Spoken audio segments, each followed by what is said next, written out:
विज्ञान science class 10th महत्वपूर्ण सूत्र। देखो सबसे पहला सूत्र है फोकस दूरी और वक्रता त्रिज्या में संबंध। तो ये होता है हमारा F बराबर R/2। दूसरा फॉर्मूला होता है फोकस दूरी, वक्रता और वस्तु की दूरी और प्रतिबिंब की दूरी में संबंध। ये फार्मूला होता है 1/F बराबर 1/B प्लस 1/U, जहाँ पर F है हमारी फोकस दूरी, फोकस लेंथ बोलते हैं। U है हमारी वस्तु की दूरी, B है प्रतिबिंब की दूरी, R है वक्रता त्रिज्या, I होती है प्रतिबिंब की लंबाई और ये होती है दूरी, O होती है वस्तु की लंबाई, M होता है आवर्धन। अब देखो सबसे बड़ी दिक्कत होती है इनके साइन। देखो जो अवतल दर्पण होता है उसमें जो U की वैल्यू है वो U की वैल्यू होती है ऋणात्मक, मतलब माइनस के। F की वैल्यू भी माइनस के होती है, B की वैल्यू भी माइनस की होती है, केवल एक स्थिति को छोड़कर जब वस्तु ध्रुव और फोकस के बीच रखी हो। उसके बाद I हमारी होती है नेगेटिव। उसके बाद O हमारे होता है पॉजिटिव और R हमारी होती है नेगेटिव। और हमारा आवर्धन का फॉर्मूला होता है M बराबर माइनस के B/U बराबर I/O। अवतल और उत्तल दर्पण दोनों के लिए यही सूत्र है। अगर उत्तल दर्पण की बात करें तो मेरी U की वैल्यू माइनस की होती है, B की वैल्यू प्लस की होती है, F की वैल्यू प्लस की होती है, O की वैल्यू प्लस की होती है, और I की वैल्यू प्लस की होती है और R की वैल्यू भी प्लस की होती है। उसके बाद लेंस के लिए लेंस का सूत्र होता है 1/F बराबर 1/B माइनस 1/U। इसमें माइनस होता है उसमें प्लस।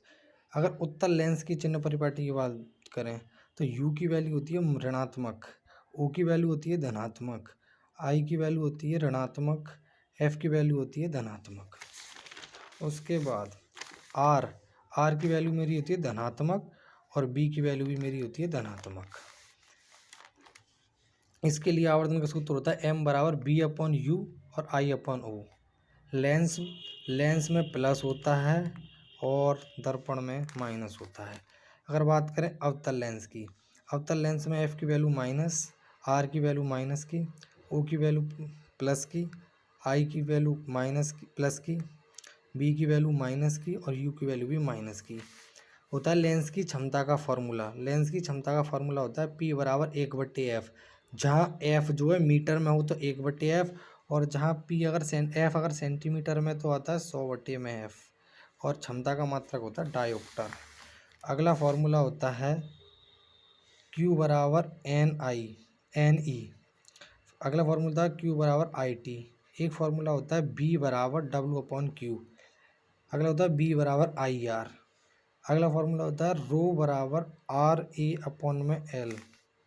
जब प्रतिरोध श्रेणी क्रम में हो तो धारा नियत रहती है और इसका फॉर्मूला है R बराबर R1 + R2 + R3 RN। अगर दो प्रतिरोध है तो R2 तक लेंगे, 3 है तो R3 तक, 4 है तो R4 तक। उसके बाद अगला फॉर्मूला, जब प्रतिरोध समांतर क्रम में हो तो धारा अलग अलग रहती है, तो 1/R बराबर 1/R1 + 1/R2 + 1/R3 1/RN। फिर एक फार्मूला आगे फार्मूला होता है 13वां, W बराबर BQ या W बराबर BIT या W बराबर I²RT या W बराबर B²T/R। फिर अगर H का फार्मूला तो H बराबर B/Q × 4/4.2। फिर अगला होता है BIT/4.2। अगला होता है I²RT/4.2। अगला होता है B²T/4.2R। उसके बाद अगले नेक्स्ट फार्मूला P बराबर W/T होता है, P बराबर BI भी होता है, P बराबर I²R होता है और P बराबर B²/R होता है। अगर हमें यूनिटों की संख्या निकालनी हो तो ये होता है हमारा वाट गुणा घंटा गुणा दिन गुणा उपकरण बटे में 1000। और एक रिलेशन होता है 1 किलोवाट घंटा या 1 किलोवाट घंटा बराबर होता है 3.6 × 10⁶ जूल। अगला फार्मूला होता है F बराबर IBL sin थीटा, और एक और फार्मूला होता है F बराबर QVV sin थीटा।